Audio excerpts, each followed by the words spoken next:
میں بھی وہ آیا تو احد میں بھی پھر پکڑا گیا تو حضور نے کہا اس کو نہیں چھوڑا جائے گا کہ مومن جو ہے وہ ایک سوراخ سے 2 دفعہ نہیں ڈسا جاتا ہے. تو حضور فخر عالم علیہ السلام کی یہ بہت زیادہ اس کے اوپر تلقین ہے. حضور علیہ السلام نے اس پہ تعلیمات واقعات کی صورت میں بھی ارشاد فرمائی ہیں. جیسے آپ نے کہا نا افواہ کے نقصان کیسے ہیں, یہ احادیث کی کتب کے اندر بلکہ بخاری میں بھی یہ واقعہ لکھا ہوا ہے. بنی اسرائیل میں ایک عابد تھا, ایک نیک شخص تھا, اس نے آبادی کے باہر جو ہے اپنے گرجا بنا رکھا تھا, عبادت خانہ, اور وہاں وہ اپنی عبادت میں مصروف رہتا. ایک برے دل کی جو خاتون تھی اس نے اس نیک بندے کو اپنی جانب مائل کرنے کی کوشش کی, دعوت گناہ دی. اس نے منع کر دیا کہ میں اللہ تعالیٰ سے ڈرنے والا ہوں اور میں اس جانب توجہ نہیں رکھتا. اور اس خاتون نے کیا کیا, ایک بچے کو جنم دیا اور وہ بچہ گود میں اٹھا کے لائی اور اس نے آبادی کے لوگوں کو اکٹھا کیا اور ان کو کہا کہ یہ جس کو تم نیک سمجھ رہے ہو اس بندے کا یہ بچہ ہے اور اس نے میرے ساتھ گناہ کیا ہے جس کی وجہ سے یہ بچہ پیدا ہوا ہے.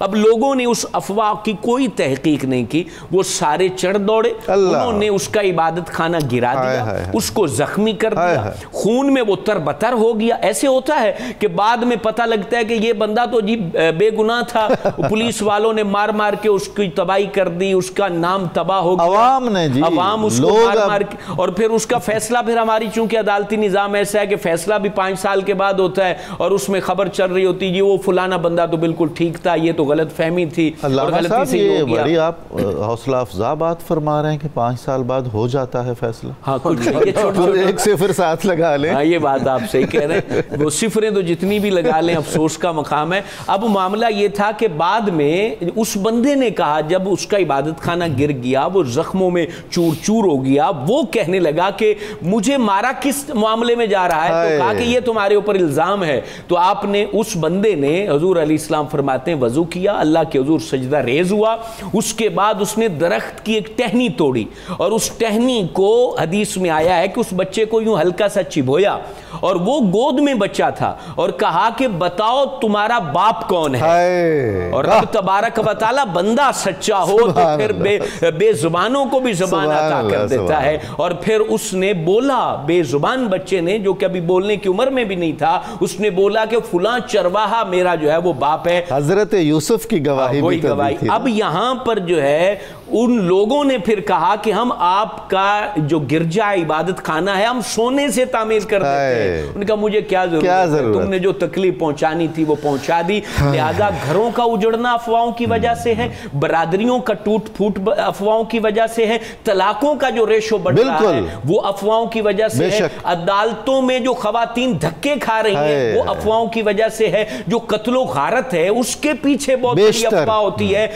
قریب ایک نوجوان قتل ہوا, اس کے پیچھے یہی برادری کے اندر قتل ہو گیا, افواہوں کی وجہ سے قتل ہو رہے ہیں. لہذا افواہ کو جو ہے اس پر کان نہ دھریں. فرمایا کہ جو کسی کی بات تمہارے کان میں پہنچا رہا ہے تمہاری بھی بات اس تک پہنچائے گا. لہذا ایسے دروغ کو اور ایسے کینچی کی طرح رشتوں کو کاٹنے والے مرد و عورت ان سے دور رہیں اور محبتوں کو پروان چڑھانے والوں کو قریب کریں, زندگی آپ کی جنت بن جائے. سبحان اللہ سبحان اللہ. برکاتی صاحب, اسلامی اخلاق اور آداب میں خاص طور پر جو اس مسئلے کو بہت اہمیت دی گئی ہے کہ افواہ نہ پھیلائیں, افواہ پر کان نہ دھریں, تو اس کا مطلب یہ ہے کہ یہ بہت ہی اہم ہے اور اس سے بڑے ہی مضر اثرات ہوتے ہیں. دیکھیے اس بارے میں تو اللہ تعالیٰ نے اور خود نبی کریم صلی اللہ تعالیٰ علیہ وآلہ وسلم نے بہت زیادہ وضاحت عطا کر دی ہے. قرآن مجید میں سورہ نور کے اندر اللہ تعالیٰ نے ارشاد فرمایا, اور یہ وہ واقعہ عفق کے پس منظر میں اللہ تعالیٰ فرمائے استلقونہ بِأَلْسِنَتِكُمْ وَتَقُولُونَ بِأَفْوَاهِكُمْ مَا لَيْسَ لَكُمْ بِهِ علم. اللہ کہ جب تم اپنی زبانیں چلانے لگے اور اپنے منہ سے وہ باتیں کہنے لگے جس کا تمہیں علم ہی نہیں تھا. یعنی اللہ تعالیٰ نے اس حوالے سے ڈس انفارمیشن پھیلانے والے لوگ چاہے صحابہ کے درمیان پھیلائیں تو اللہ تعالیٰ نے وہاں پر بھی یہ کہہ دیا کہ جو سنی سنائی بات آگے کرے گا وہ دیکھ لے کہ اس کا کریکٹر کیا ہے.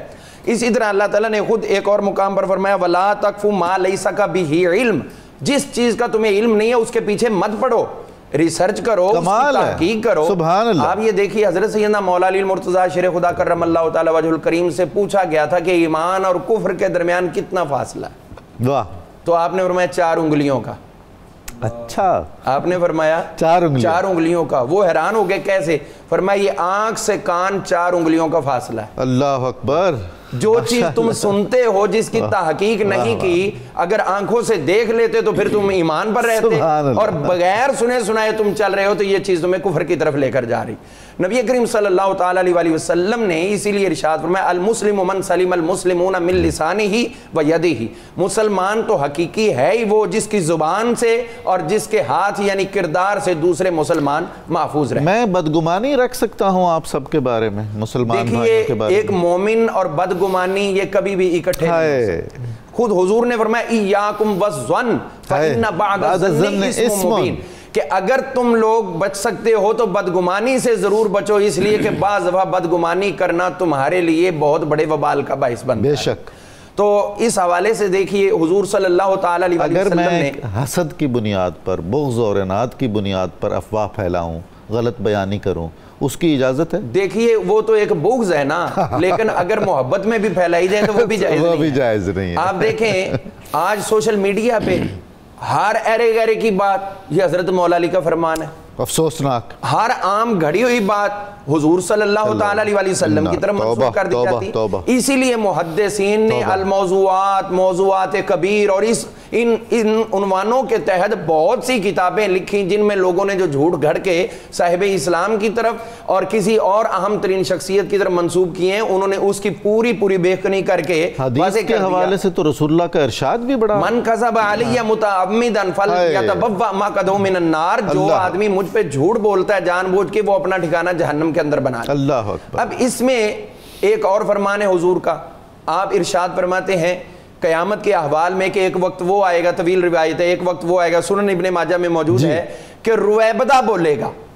رویبدہ. اچھا حضور یہ رویبدہ کیا ہے؟ فرمایا یہ جب اچھی بات یا اچھے لوگوں میں بات ہوگی تو غیر اہم اور بے وقوف لوگ ان میں انٹرفیئر کریں گے اور پھر ان چیزوں کو پھیلانا شروع کریں گے. اب آپ دیکھیے کہ بہت سے اچھے علماء کے کلپس ہوتے ہیں، اس میں بھی لوگ اپنی ایڈیشن دے کر پھیلا رہے ہیں، اور یہ سنن ابن ماجہ، مسند احمد اور دیگر کتابوں میں موجود ہے. کتنا بڑا گناہ. آپ نے مجھے یہ لفظ الگ سے لکھ دینا ہے، میں نے ایک بزم رویبدہ بنانی ہے. ٹھیک ہے، یہ ضرور ہونی چاہیے. اس میں ان سب لوگوں کا ایک گروپ ہوتا ہے، کوشش کریں گے کا گروپ سامنے آ جائے، بچ کے رہنا ہے. جی. تو اسی طرح ہم دیکھتے ہیں کہ سوشل میڈیا کے اندر ڈس انفارمیشن پھیلانا یہ آج کا محبوب مشغلہ ہے. اور اسی طرح ایک اور بھی وہ ڈاک خانہ بنا ہوتا ہے محلے کی دکان، اس میں بھی وہ ساری انفارمیشن جمع ہو رہی ہوتی ہے، اور اکثر ترین دکاندار یعنی جو نیک ہیں ان کی بات نہیں کر رہا، باقی اکثر ترین وہ ادھر کی بات ادھر اور ادھر کی بات ادھر. پرانے زمانے میں تنور ہوتے تھے، تنور ہوتا تھا، چوپال ہوتی تھی، بھٹ لگے ہوتے تھے، تو ان پہ بھی وہ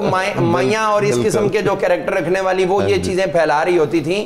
تو کتنے ہی گھر اجڑے، بے شک، کتنے ہی دل ایک دوسرے سے ڈس انفارمیشن سے دور ہوئے، کتنے ہی لوگوں کے کاروبار برباد ہوئے، اور کتنے ہی لوگوں کے درمیان دشمنیاں پیدا ہوئی، مسالک کے درمیان کتنے. اور پھر یہ تو آپ نے بہت بڑی بات کر دی کہ لوگ آرام سے کسی کو کہہ دیتے ہیں اس نے گستاخی کی اور سارا مجمع پیچھے پڑ جاتا ہے. تو یہ تمام چیزیں جو ہیں وہ ہمیں اپنے کیریکٹر کو نظر ثانی کرنی چاہیے کہ اسلام نے ہم سے کیا ڈیمانڈ کی اور اسلام کے نام پہ ہم خود کیا کردار ادا کر رہے ہیں. تو جو حضور صلی اللہ تعالی علیہ وسلم کی زندگی کی سچائی وہ یہی ہے، اولئک هم المؤمنون حقا کہہ کر. اور پھر جب بھی ہم قرآن پاک کی کوئی بھی عالم دین ہو غیر عالم ہو قرآن پاک کی آیت پڑھتا ہے تو آخر میں ایک جملہ ضرور بولتا ہے صدق اللہ العلی، کہ اللہ تعالیٰ نے سچ فرمایا. تو جب وہ مالک ہمارا سچا ہے تو ہم اس کو ماننے والے جھوٹا ہونا صدق رسول الکریم، اور اس کے رسول صلی اللہ علیہ وسلم کی سچائی یقیناً ہم تک پہنچی. اور آخری عرض کر کے میں بات کو ختم کرنا چاہوں گا کہ یہ جو آج کا سوشل میڈیا ہے، جی، اگر اس کو ہم پوزیٹیولی لے لیں، جی، جو حضور علیہ السلام کی تجارت کا انداز تھا، بے شک، وہ جو آ کر حضور علیہ السلام کی ساتھ رفاقت کرنے والے لوگوں نے بیان کیا کہ حضور کاروبار کس طرح کرتے تھے، لوگ اپنی چیزوں کی اچھائیاں بیان کرتے اور اس چیز کے اندر اگر کوئی کمی ہوتی تو حضور علیہ السلام وہ بیان کیا کرتے تھے، سب سے پہلے وہ بیان. تو اس کا مطلب ہے کہ حضور کا سامان جب سب سے پہلے فروخت ہوتا تھا تو آج بھی وہی جام گردش میں لا ساکیا، اگر وہی کردار ادا کریں گے تو ہمارے کاروبار بھی آگے بڑھیں گے اور ہمارے کردار بھی آگے. بہت خوب. علامہ مدنی صاحب بہت ضروری بات کی ہے کہ جو سوشل میڈیا اور دیگر پلیٹ فارمز ہیں اس کی جو صورتحال ہے وہ بہت ہی تشویشناک ہے. مجھے تو بسا اوقات چیزیں دیکھ کے سن کے پڑھ کے ایسے لگتا ہے کہ جیسے خدا نخواستہ ہم جہنم کے گڑھے پہ کھڑے ہیں یا ایک ٹانگ اندر لٹکائے بیٹھے ہیں. تو کیا ذمہ داریاں ہیں والدین کی، نوجوانوں کی، تعلیمی اداروں کی، ممبر و محراب کی اور میڈیا کی؟ دیکھیں قبلہ نظامی صاحب، سب سے پہلے تو ہم اس بات کو ذہن نشین رکھیں، مد نظر رکھیں کہ سوشل میڈیا، موبائل فون اور میڈیا چینلز، ان کا مس یوز کر کے ہم اللہ تعالیٰ کے ناشکرے بھی بن رہے ہیں. بے شک. دیکھیں ایک دور تھا کہ ایک بات، ایک خبر لوگوں تک پہنچانے میں زمانہ بیت جاتا تھا. جی ہاں. اپنوں کی کوئی خبر اپنوں تک پہنچنے میں ایک وقت لگ جاتا تھا. اب ایک کلک پر آپ کے سامنے انفارمیشن آ جاتی ہے، آپ کے سامنے آگاہی آ جاتی ہے، زمانے میں ہونے والی تبدیلی آپ کے سامنے آ جاتی ہے. اس کا درست استعمال ہمیں بہت فائدہ دے سکتا ہے. دیکھیے حضور، لیکن کوئی نعمت ہے یا سہولت ہے، جی یہ دیکھیں سائنس کے اندر ترقی ہونا یہ اللہ تعالیٰ کی نعمت ہے کہ اللہ نے ہماری عقلوں کو، فہم کو، ادراک کو بلندی بخشی ہے، تو یہ ساری سہولتیں ہمارے سامنے ہیں نا. اب دیکھیں ایک کتاب ہے، اب یہاں پر ہم 100 کتابوں کو ایک موبائل کے اندر پڑھ لیتے ہیں، ورنہ اتنی لائبریری اٹھا کے کہاں جاتے. تو یہ ساری چیزیں نعمت میں آتی ہیں، لیکن اس کا مس یوز کر کے ہم اپنے آپ کو نقصان میں پہنچا رہے ہیں، ہم اپنے معاشرے کو نقصان کا شکار کر رہے ہیں. لیکن یہ جو ساری صورتحال قبلہ بنی ہوئی ہے، اس کے اندر جو ناظرین کو اپنی جانب مائل کرنے کی جو غیر تعمیری مسابقت ہے، وہ اس کی بہت بڑی اللہ اکبر. ہر شخص چونکہ پیچھے ڈالر لگا دیے گئے ہیں کہ آپ نے اتنے ملین ویوز لے لیے تو آپ کو اتنے ڈالر مل جائیں، یعنی اللہ اور اس کے رسول کی رضا حاصل نہ ہو، لوگوں کی رضا حاصل ہو اور لائک زیادہ ملے. اور لوگوں کی بھی رضا مقصود نہیں ہے، صرف یہ کہ پیسہ ڈالرز آ جائیں. اس میں ظاہر سی بات ہے جو مشہور شخص ہوتا ہے یا کوئی سچویشن جو کرنٹ چل رہی ہوتی ہے، اس کو اس طریقے سے پیش کر دیا جاتا ہے کہ ہر بندہ اس کو کلک کرتا ہے، ہر بندہ اس کو دیکھنا چاہتا ہے کہ آیا ایسا ہو گیا ہے، فلاں بندہ مر گیا ہے، حالانکہ وہ اسپتال میں غریب ٹریٹمنٹ اچھا ولا تجسسو کے حکم کی بھی تو ہم خلاف ورزی کر رہے ہوتے ہیں. وہ کر رہے ہوتے ہیں کیونکہ اس چیز کے اندر یہ چیز ہے کہ لوگ زیادہ مائل ہوتے ہیں. یہ عربی مقولہ بھی ہے، انسان اس چیز کا حریص ہے جس سے اس کو روکا جائے. وہ اس میں زیادہ پڑتا ہے، وہ لکھ دیتے ہیں نا اس کو نہیں دیکھنا تو اس کو لازمی دیکھیں گے، اس کو وہ لازمی سنیں گے. تو یہ تجسس کی جو کیفیت ہے یہ انسان کے اندر رکھی گئی ہے. لیکن چونکہ میڈیا یہ بات جاننے والی ہے کہ یہ بہت بڑی طاقت رکھتا ہے، کوئی شک نہیں، یہ بلیک میل کرتا ہے لوگوں کو، ان کے پاس انفارمیشن کا سمندر ہوتا ہے، وہ اس کا مس یوز کریں، اس کا درست استعمال کریں. یہ میڈیا چونکہ حکومتوں کے اوپر ایک نگران ہوتا ہے، ان کے اعمال کو جو ہے نا وہ کہتا ہے کہ تم یہ غلط کر رہے ہو، یہ تمہیں نہیں کرنا چاہیے، یہ کرنا چاہیے. بعض حقائق بدل کر بھی تو پیش کرتا ہے یا کچھ حقائق پیش ہی نہیں کرتا. ہاں یہ ان کی ذمہ داری تھی کہ یہ ان کی غلطیوں کے اوپر انہیں تنبیہ کرتا کہ آپ لوگوں کو فائدہ پہنچائیں. لیکن یہ کہ اس کو بدل دینا، حقیقتوں کو بدل دینا اور اپنی انفارمیشن سے ذاتی بینیفٹ اٹھا کر اپنے ملک کو ہی سیل آؤٹ کر دینا، اپنی سیکیورٹی کو سیل آؤٹ کر دینا، اپنے تحفظ کو دو پہ لگا دینا، یہ چند سکوں کے بدلے تو آپ کر رہے ہیں، لیکن اس کا جواب دے پڑے گا. کیونکہ قرآن مجید فرقان حمید نے واضح طور پر کہا ہے کہ میدان معشر میں رب تمہاری زبانوں پہ تالے لگا دے گا اور تمہاری آنکھوں سے سوال کرے گا کہ جواب دو، تمہارے کانوں سے سوال کرے گا جواب دو، تمہارے ہاتھوں سے سوال کرے گا جواب دو. تو اس وقت بتانا پڑے گا. لہذا والدین کی پہلی قبلہ ذمہ داری ہے جو آپ نے ارشاد فرمایا، وہ اپنے بیٹے کو اگر 18 سال سے پہلے جس طریقے سے اگر گاڑی اس کے ہاتھ میں دینا خطرناک ہے تو جو اس کی زندگی کا جو سٹیرنگ موبائل کے پاس ہے وہ آپ دے رہے ہو تو آپ کو نظر رکھنی چاہیے کہ اس کا استعمال کیسا کر رہا ہے. کانوں کا کچا نہ بنائیں ہم نئی نسلوں کو، بالکل، اور چسکا اور چٹخارا زبان کا اس سے بچائیں کسی طرح سے. دیکھیں ہم چھوٹی چھوٹی باتوں سے کیسی تربیت کر سکتے ہیں. اگر آپ کے سامنے آپ کے بیٹے نے اپنے چچا کی بات کی ہے تو آپ نے اس کو روکا کیوں نہیں ہے؟ آپ نے کیوں نہیں کہا کہ بیٹا تمہارے چچا نے یہ بات کہی، تم نے اپنے کانوں سے سنی ہے؟ وہاں پر تربیت ہو جاتی. اپنے ماموں کے بارے میں وہ آپ تک بالکل بات پہنچا رہا ہے, رشتوں کے بارے میں آپ تک بات پہنچا رہا ہے, تو آپ اس کو روکیں, انہیں کہیں کہ بیٹا نہیں, ایسی باتیں نہیں پھیلائی جاتی. اسی طریقے سے قبلہ اس کے اوپر سوشل میڈیا اور الیکٹرانک میڈیا کی ذمہ داریاں, ان کی اہمیت پر کتب لکھنی چاہیے اور وہ لٹریچر کا حصہ ہونی چاہیے. وہ پرائمری اسکول سے لے کر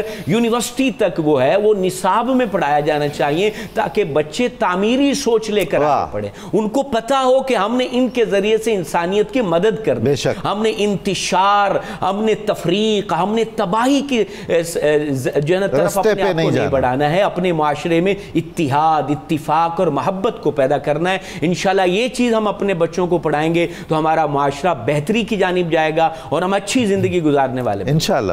بہت شکریہ, بہت کرم فرمایا آپ نے. ناظرین مکرم, کتاب الشفا سے دنیا اور آخرت کی بھلائی کا ایک وظیفہ. جو شخص سورہ بقرہ کی آیت نمبر 201 کثرت کے ساتھ پڑھے گا, انشاءاللہ اسے دنیا اور آخرت کی بھلائی نصیب ہوگی. یہ آیت ہے, ربنا آتنا فی الدنیا حسنتم وفی الآخرت حسنتم وقنا عذاب النار. حضرت خواجہ داؤد طائی رحمۃ اللہ علیہ کا قول مبارک ہے, اپنی زبان کی پوری حفاظت کیجئے اور بلا ضرورت بات نہ کیجئے, تنہائی اختیار کیجئے, اور اگر ممکن ہو تو لوگوں سے دل نہ لگائیے. ناظرین مکرم, ایک ایک جز اس قول کا سونے سے لکھے جانے کے قابل ہے. ایسا کرنے سے زندگی کے کسی میدان میں آپ ناکام نہیں ہوں گے.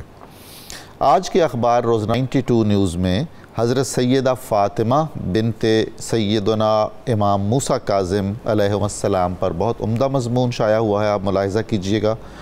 پروگرام کی تفصیل جاننے کے لیے صبح نور کے ایکس کو فالو کریں, ہمارا فیس بک پیج لائک کریں, پروگرام دیکھنے کے لیے ہمارا یوٹیوب چینل سبسکرائب کریں اور ہمیں اپنی قیمتی رائے سے ضرور آگاہ کریں.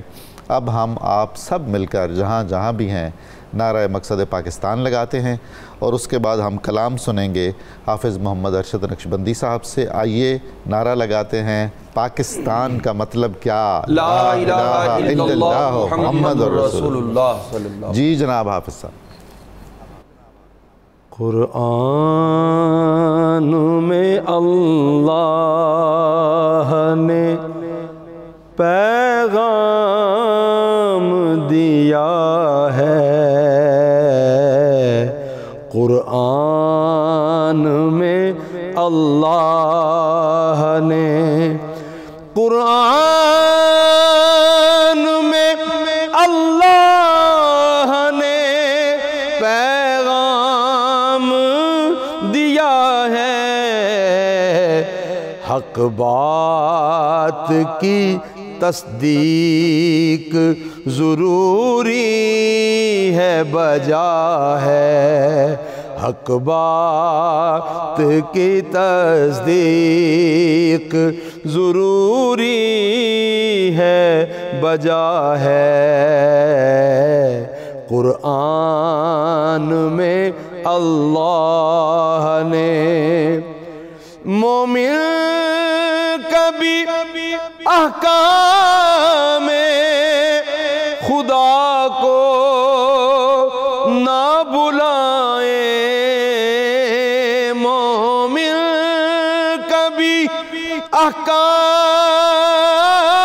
احکام خدا کو نہ بلائیں, فرمان شہیدی ہے یہی رب کی رضا ہے, فرمان شہیدی ہے یہی رب کی رضا ہے, قرآن میں اللہ نے افواہ پہ مومن نہ کبھی کان دھرے گا, افواہ پہ مومن نہ کبھی کان دھرے گا, جو جھوٹ کو پھیلائے گا جو جھوٹ کو پھیلائے گا مجرم وہ بڑا ہے، جو جھوٹ کو پھیلائے گا مجرم وہ بڑا ہے۔ قرآن میں اللہ نے جو بات سنو غور سے تصدیق کرو تم، جو بات سنو غور سے تصدیق کرو تم، جو بات سنو غور سے تصدیق کرو تم، ساجد یہی احسن ہے، ساجد یہی احسن ہے، یہ مومن کو روا ہے، ساجد یہی احسن ہے، یہ مومن کو روا ہے۔ قرآن میں اللہ نے پیغام دیا ہے، حق بات کی تصدیق ضروری ہے، بجا ہے۔